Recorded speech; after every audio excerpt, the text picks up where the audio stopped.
Taste the Daily.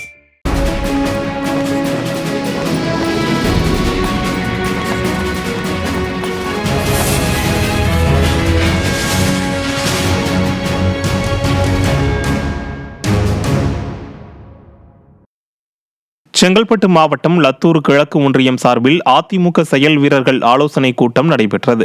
ஒன்றிய செயலாளர் வேலு ஏற்பாட்டில் நடைபெற்ற இக்கூட்டத்தில் மாநில வழக்கறிஞர் பிரிவு செயலாளர்கள் IS இன்பதுரை பங்கேற்று சிறப்புரை ஆற்றினார். அப்போது பேசிய அவர், அதிமுகவில் தொண்டர்களிலிருந்து ஆட்சியாளர்கள் தேர்ந்தெடுக்கப்படுகிறார்கள். ஆனால் திமுகவில் கோபாலபுரத்து வீட்டு தொட்டிலிலிருந்து ஆட்சியாளர்களை தேர்ந்தெடுத்து குடும்ப அரசியல் செய்வதாக விமர்சனம் செய்தார். இதில் முன்னாள் சட்டமன்ற உறுப்பினர் தனபால், மாநில வழக்கறிஞர் பிரிவு துணை செயலாளர் செல்லப்பாண்டியன் உள்ளிட்ட கழக நிர்வாகிகள் ஏராளமானோர் கலந்து கொண்டனர். மக்களுக்காகவே நான் என்றவர் நம்முடைய அம்மா. இன்னைக்கு ஆட்சி நடத்துகிற ஸ்டாலின் சொல்றார், அப்பாவால் நான், என் பேரனின் அப்பாவுக்காக நான் என்று ஆட்சி நடத்துகிறோம்.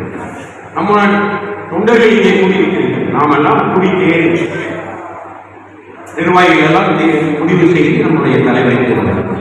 நம்முடைய இயக்கத்தினுடைய பொதுச் செயலாளரை எங்கிருந்து தேர்ந்தெடுத்தோம் என்றால் தொண்டர்களிடமிருந்து தேர்ந்தெடுத்தோம். ஆனால் திராவிட முன்னேற்ற கழகம் எங்கிருந்து தேர்ந்தெடுக்கிறது என்றால் கோபாலபுரத்து வீட்டு தொட்டிலில் இருந்து தலைவரை தேர்ந்தெடுக்கப்பட்டிருக்கிறது. இதுதான் வித்தியாசம்.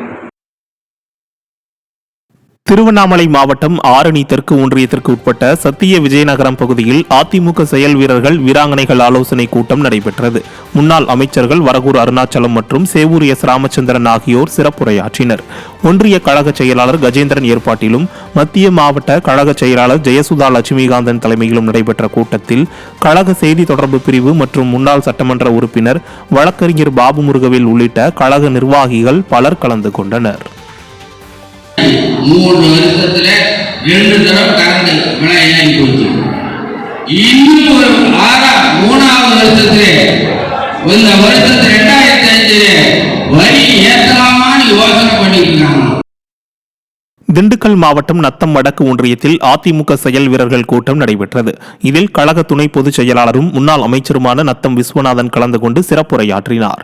அப்போது பேசிய அவர், திமுக அரசு ஆட்சிக்கு வருவதற்கு முன்னர் 520 பொய்யான வாக்குறுதிகளை அறிவித்து ஆட்சிக்கு வந்ததாகவும், ஆனால் ஆட்சிக்கு வந்த பிறகு 80% வாக்குறுதிகளை நிறைவேற்றிவிட்டதாக பொய் கூறுவதாகவும் குற்றம் சாட்டினார். இந்த நிகழ்ச்சியில் கழக நிர்வாகிகள் ஏராளமானோர் கலந்து கொண்டனர். இந்த அமைச்சர்களுடைய அமைச்சர்கள் 80% நடந்திருக்கு சொன்னார்.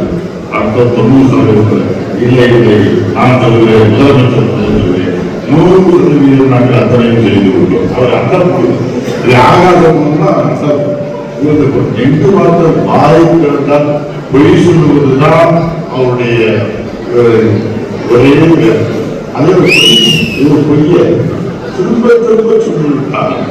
அது உண்மையாக இருக்கிறது நோய் என்று சொல்லுவாங்க.